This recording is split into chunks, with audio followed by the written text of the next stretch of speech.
The most repeated piece of advice the fitness industry ever gave women is to eat less. Less food, more results. It sounds logical, it feels disciplined, and for a lot of women it becomes the thing they return to every time progress stalls. Restrict more, push harder, take up less space. What nobody explains is that there is a point where eating less stops producing fat loss and starts producing the opposite.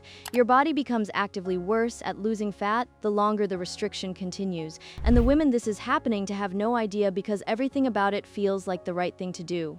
When you eat significantly less than your body needs to function, the first thing that happens is not fat loss. The first thing that happens is that your body identifies a threat. Your brain receives signals indicating that energy coming in has dropped below what is needed to run your systems normally, and it responds the way it has been responding to that signal for hundreds of thousands of years, by initiating a conservation response designed to keep you alive for as long as possible on whatever fuel is available. This response is not optional, and it is not something you can override with motivation. It is a deeply embedded survival mechanism, and it is thorough. Your metabolism is the first thing to adjust. Your body down-regulates the rate at which it burns energy across almost every system it can reach. Your body temperature drops slightly, your heart rate slows. The energy allocated to non-essential processes gets reduced. Digestion slows. Cognitive function can become foggy, and the rate at which your body burns calories at rest, your resting metabolic rate, decreases to match the reduced intake. This is called metabolic adaptation, and it is the reason women who have been chronically undereating for months or years often find that the calorie level that should theoretically produce fat loss does almost nothing for them.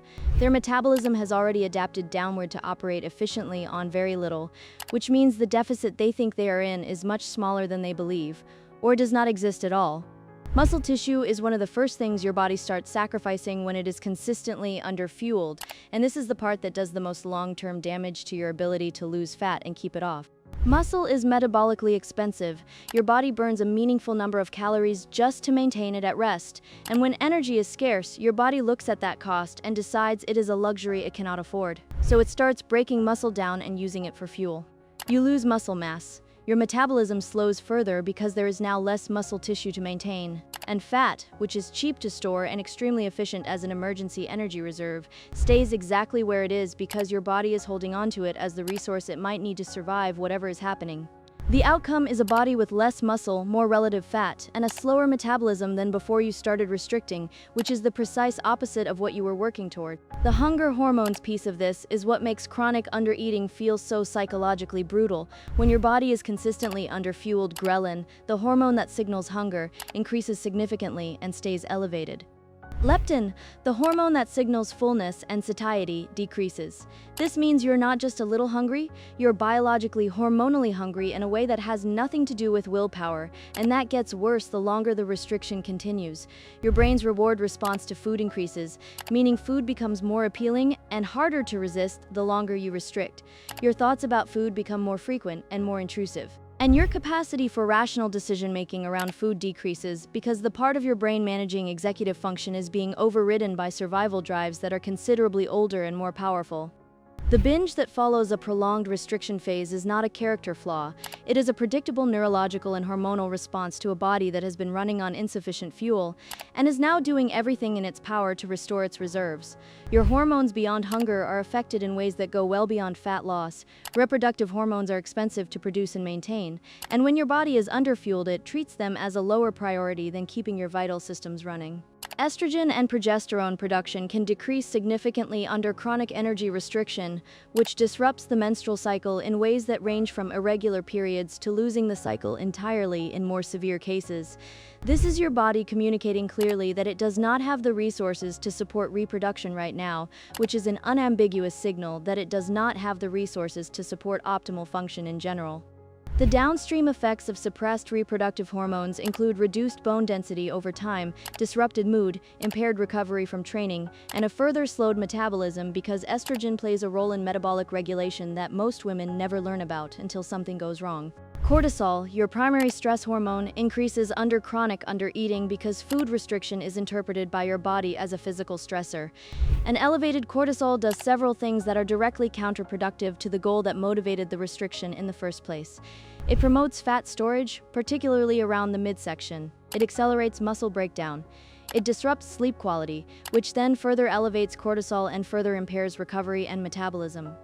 It increases cravings for high-calorie foods as your body attempts to replenish the energy it perceives as dangerously low. And it creates a state of chronic low-grade physiological stress that affects your mood, your energy, your cognitive function, and your overall quality of life in ways that extend well beyond the gym. Thyroid function is another casualty of consistent undereating that rarely gets discussed in mainstream fitness content. Your thyroid gland regulates your metabolism by producing hormones that control the rate at which your body burns energy. When caloric intake drops significantly below your body's needs over an extended period, thyroid hormone production decreases as part of the broader metabolic adaptation response. A sluggish thyroid means a slower metabolism, more fatigue, more difficulty losing fat, more difficulty maintaining body temperature, and a general feeling of running at reduced capacity. For women who have been severely restricting for a long time, thyroid function can remain suppressed even after intake increases, which is part of why recovery from chronic undereating takes longer than most people expect, and why the metabolism does not simply snap back to normal the moment you start eating more. Your training suffers in ways that create a compounding problem over time. When your body is underfueled, the energy available for performance in the gym is reduced. Your strength decreases, your endurance decreases. The quality of your sessions drops because you do not have the fuel to sustain intensity.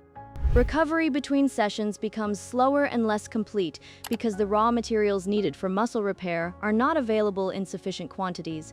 And because your body is in conservation mode, the adaptation response to training, the process by which your body gets stronger and more capable in response to a training stimulus, is blunted. You are working hard in sessions that your body is increasingly less equipped to recover from and increasingly less capable of adapting to. The effort continues, but the results slow and eventually stop. The path out of chronic undereating is not as simple as just eating more, although eating more is the necessary first step. After a prolonged period of restriction, your body needs time to rebuild trust, for lack of a better word. Metabolic adaptation does not reverse overnight. Hormone levels do not normalize immediately. The psychological relationship with food that develops during extended restriction takes time and often professional support to work through, but the body is remarkably capable of recovering its function when given adequate fuel consistently over time. Metabolism increases. Muscle can be rebuilt. Hormones normalize, training performance improves, and the fat loss that was completely stalled during the restriction phase often becomes possible again once the body is no longer operating in survival mode. Eating enough is not the obstacle between you and your goals. For most women who have been restricting for any significant period of time, eating enough is the prerequisite that makes all the other things they are trying to do actually work.